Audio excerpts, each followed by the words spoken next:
What's up, YouTube? Huh? What's up, YouTube? That's right. So I thought because it was cold, we was going to stop. Like P. Diddy over here. Can't stop, won't stop. Alright, that was kind of whack. But, yeah, man, it's actually 60-something degrees outside. So I decided to use my lunch break to A, come home and drop a deuce. And B, hop on this. Forgot what a great feeling it is to be on a motorcycle.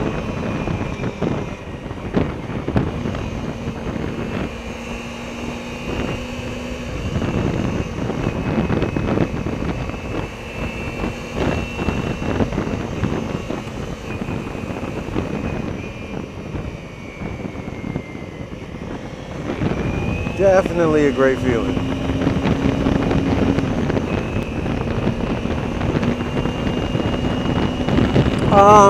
Shout out to everybody on YouTube. I do read your comments, all your comments, and you guys are great. I appreciate the love. I appreciate the hate and the criticism also, man. Don't be afraid to criticize me. You know, I got thick skin. I can take it. You know.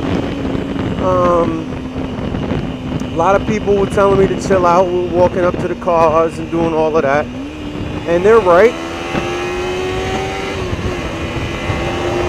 So now I only do it when it's like absolutely necessary. You know what I mean?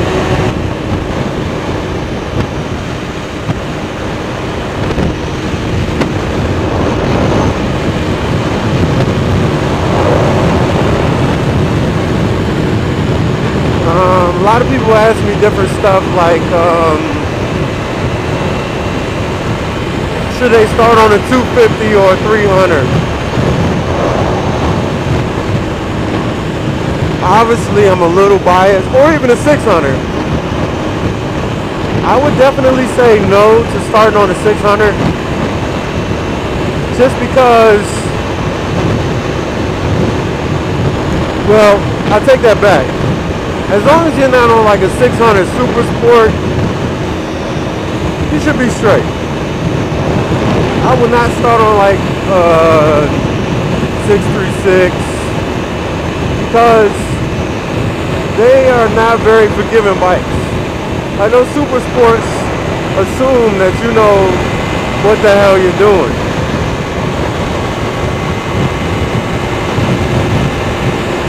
And I can assure you, when you're first starting out, you do not know what you're doing. You're gonna make mistakes.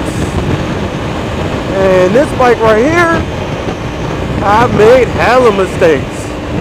Many of which have been caught on camera. But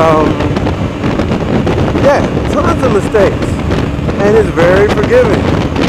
I mean, I'll give you a classic example. Like, so, what the hell? These 18-wheelers ain't looking.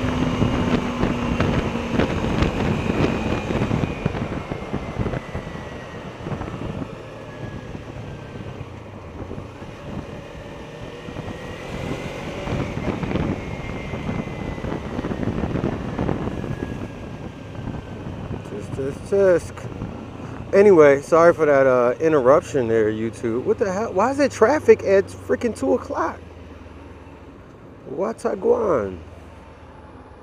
But, oh, example. All right, so I'll give you an example of an instance where, why the fuck is there traffic? An instance where I really messed up. So, yeah, you guys that watch my channel know I like to hit it. Like, you know, I don't just kind of pussyfoot around with the throttle. Like, I don't plan on reselling this bike. So, yeah, I ride it till the wheels come off. So I really push it to the limits and sometimes past the limits. So, one time I had it. I was, you know, nailing the throttle. And so I'm giving it all she's got. And I'm redlining. I might have been in like third gear. So yeah, I got it redlined, but instead of boom, clutch in, shift up to the fourth gear, I actually shifted down to second gear, which is really, really bad. Now, luckily, I didn't dump the clutch. I let it out slow. And this bike has a slipper clutch, another reason why it's a great starter bike. So nothing happened. I was able to recover from that. Had I been on a Super Sport, and first of all, you're not gonna have a Super Sport at Redline, but had I been on a Super Sport, been high up in the RPM range, and then downshifted, yeah, we'd be talking about In Memory Of the Predator. Are people really like leaving? Like, is this rush hour? Rush hour can't begin this early. There must be some sort of accident ahead there. Anyway, yeah. So to answer your question, bro, what should you start on?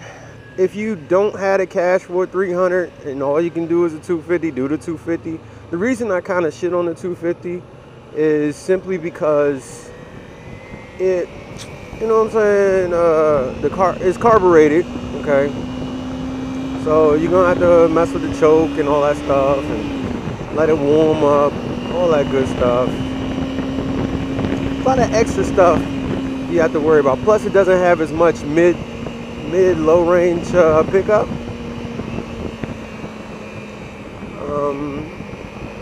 And on the highway, you can take it on the highway. I've seen people on them on the highway, but I've ridden one and it's not really, what's the word I'm looking for?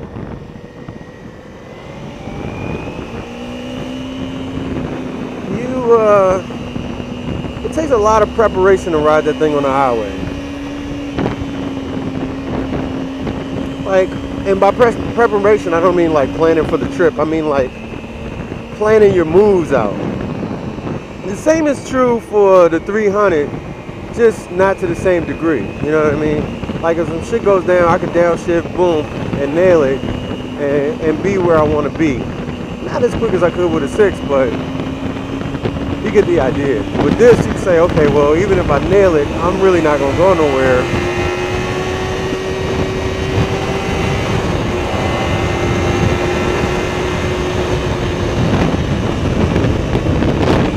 The 300 is fine on the highway.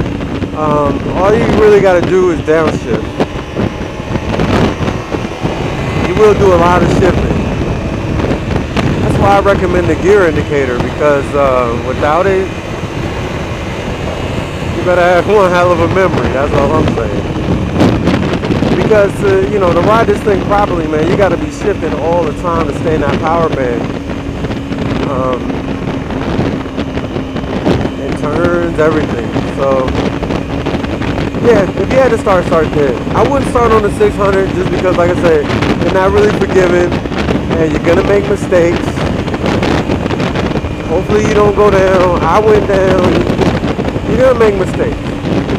So 600cc bike, that's not something you want to make a mistake on. Plus this thing is light as all hell. And that's the other great bit of advice I can give to you. When you start riding, you kind of tend to ride like you're a car. It's kind of plain Jane. Don't ride like you're a car, alright? You want to ride like you're a bike. You want to ride like everybody else is out to get you, and you got to get the hell out of there. Don't ride like, you always want to kind of be moving faster than these guys. That way you're a little more visible. Like I said, I've been riding almost a year now, so I kind of got this thing down packed. But ride your skill level, man. You might be riding with folks that tearing up the road, doing all kinds of crazy shit. Just you gotta ride, you gotta find your comfort zone and stay there.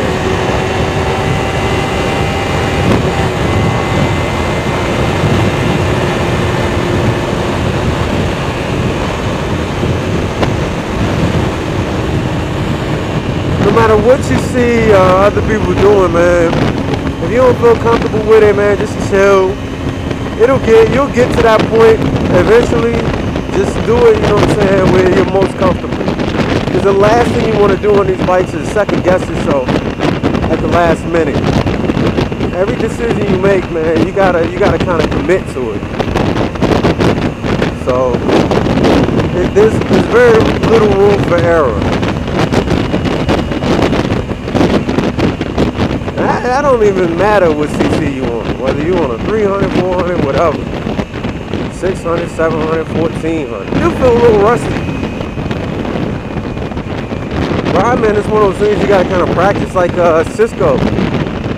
I don't know if you guys are familiar with Cisco routers, but yeah, if you chill and you're not in the router every day messing with stuff, yeah, you'll forget a lot of those commands.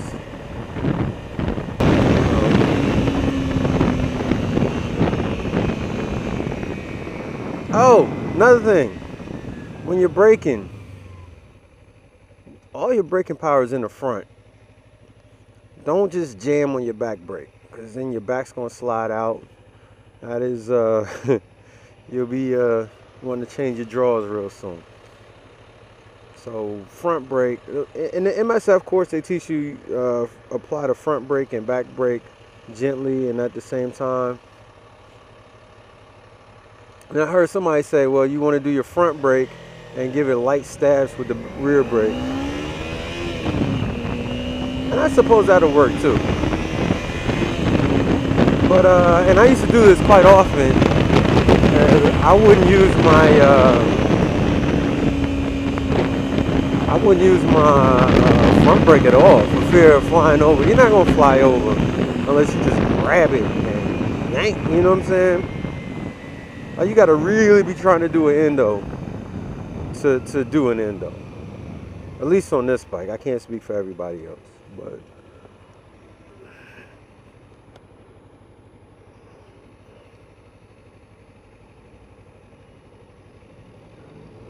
you can't speak for everybody. Hey.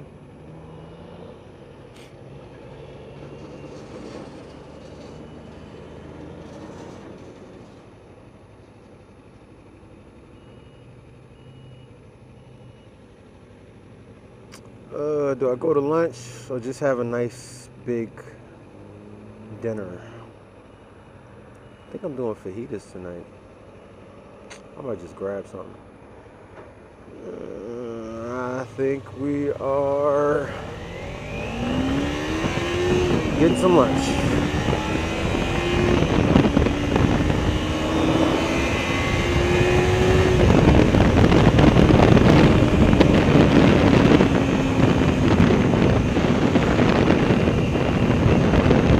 I can't do that. I can't do that. I've been going way too long. See, I try to set an example. Like I always tell my employees, you know, be the example. So I've been going too long. And I can't get mad at them for taking 2-hour lunch breaks if I'm taking 2-hour lunch breaks. You know what I mean? So I'll just grab some out the snack machine. You see that? Being all responsible and shit. Now the old man? Shit. I used to go to lunch and just not come back. Not here, but you know, at my other job. I've had 44 jobs. So that might explain why. But all right, YouTube, I'm gonna get in here. I got this one project to do. This probably gonna take me all day. Well, the rest of the day. And then I'm gonna holler at y'all later. Peace out.